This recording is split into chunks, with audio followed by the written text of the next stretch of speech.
বাংলাদেশে কিছু ছাত্রী সেলিব্রিটি আছে যারা টাকার জন্য অনলাইনে জুয়ার প্রমোশন করে। তাদের জন্য একটি সুখবর, ভিডিওটি দেখে যাবেন।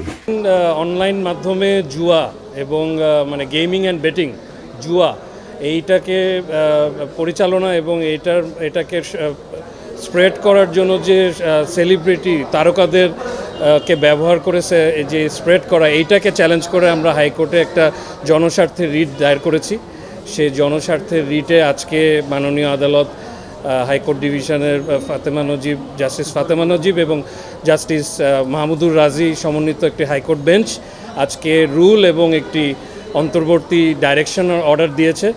রুল ইস্যু করেছে যে কেন সরকারের এই নিষ্ক্রিয়তা, যে এই যে সেলিব্রিটির মাধ্যমে যে প্রচার পাচ্ছে এবং এই অনলাইন গেমিং প্ল্যাটফর্মগুলো যে পরিচালিত হচ্ছে, এইটার যে রোধ করার যে নিষ্ক্রিয়তা, এই নিষ্ক্রিয়তা কেন অবৈধ ঘোষণা করা হবে না এবং 90 দিনের মধ্যে একটি কমিটি গঠন করতে বলেছে স্বরাষ্ট্র মন্ত্রণালয়, Bangladesh financial intelligence unit, IG police সহ বিটিআরসি সহ 7টি প্রতিষ্ঠানকে একটি বিশেষায়িত কমিটি গঠন করে তারা একটি তদন্ত করে কারা কারা এটাতে ইনভলভ চিহ্নিত করে এটাকে কিভাবে নিষ্ক্রিয় করা যায় এফেক্টিভভাবে, সেটার একটি তদন্ত রিপোর্ট 90 দিনের মধ্যে কোর্টে সাবমিট করার জন্য একটি অন্তর্বর্তী আদেশ প্রদান করেছে।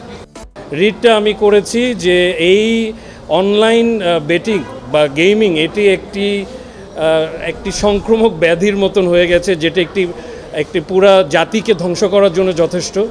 তারা এটাতে আমাদের যুব সমাজ, আমাদের তরুণ সমাজ সহ সবাই খুব খারাপভাবে অ্যাডিক্টেড হয়ে যাচ্ছে এবং এই অ্যাডিকশনটা বিভিন্ন রকমের ক্রাইমকেও আসলে প্ররোচিত করছে এবং এই যে টাকা, এটা একটা অনেক বড় একটা ইন্ডাস্ট্রিতে দাঁড়িয়েছে। 764 কোটি টাকা 2024 সালে এটার একটা ইনভলভমেন্ট ছিল, যেটা আপনার দেশের বাইরে মানি লন্ডারিং, দ্যাট ইজ আপনার পাচার হয়ে যাচ্ছে টাকা, এবং বিভিন্ন রকমের ক্রাইমও এখানে ইনভলভ হচ্ছে। সেইটার জন্য জনস্বার্থে আমরা মনে করেছি যে এইটা আদালতের নজরে আনা উচিত, যাতে আমরা আমাদের জেনারেল সিটিজেন্স এটা একটা প্রোটেকশন পাই।